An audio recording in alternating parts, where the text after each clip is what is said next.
Hi all welcome to X and Y learning. So IOQM ക്വസ്റ്റ്യൻസിലെ M1 എന്ന സെറ്റിലെ ആറാമത്തെ ക്വസ്റ്റ്യൻ ആണ് നമ്മൾ ചെയ്യുന്നത്.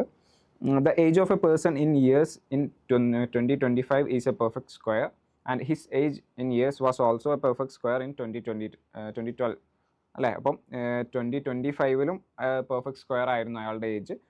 2012 എന്താണ് പെർഫെക്റ്റ് സ്ക്വയർ ആണെന്ന് പറഞ്ഞിട്ടുണ്ട്. എന്താ ചോദിച്ചിട്ടുള്ള his age in years will be A perfect cube M years after 2025.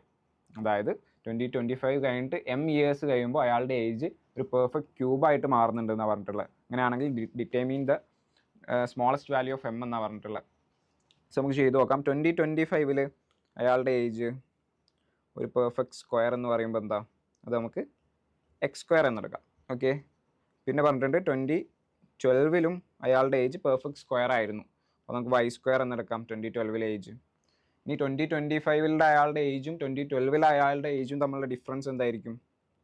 X square minus Y square equal to എന്ത് ചെയ്താൽ മതി? 2025 മൈനസ് 2012 സീക്വൽ ടു 13 എന്ന് കിട്ടി.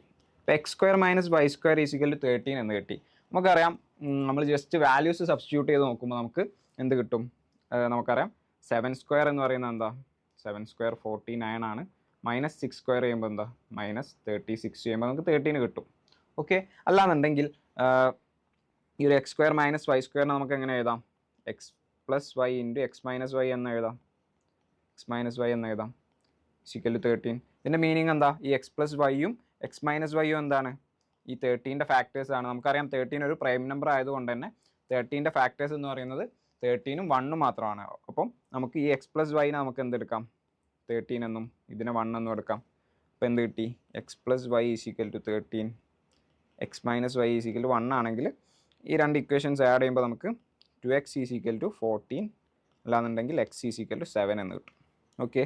എക്സ് 7 ആണെങ്കിൽ നമുക്കറിയാം X plus Y equal to 13, അപ്പം Y equal to 13 minus 7 equal to 6. അപ്പോൾ Y equal to 6 എന്നും കിട്ടി.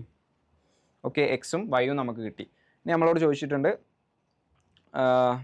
ഈ ഒരു his age will be A perfect cube M years after 25. അതായത് 2025 അയാൾക്ക് എത്ര ഏജ്?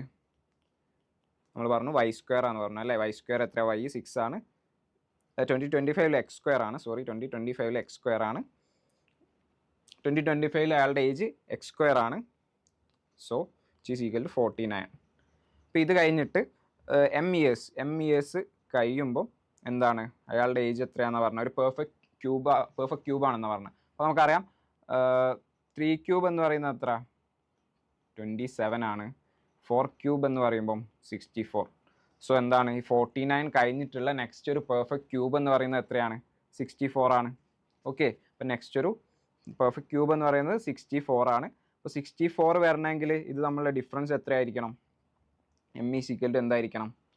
ചെയ്ത് നോക്കിയാൽ M ഈക്വൽ ടു 64 മൈനസ് 49 ചെയ്താൽ മതി. ഈക്വൽ ടു 15 എന്ന് കിട്ടും. ഓക്കെ. സോ എമ്മിൻ്റെ വാല്യൂ 15 എന്ന് കിട്ടി. M equal to 15.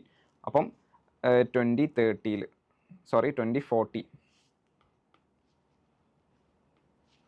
ഇപ്പോൾ 2040 ആകുമ്പോൾ അയാളുടെ ഏജ് എത്രയായിരിക്കും?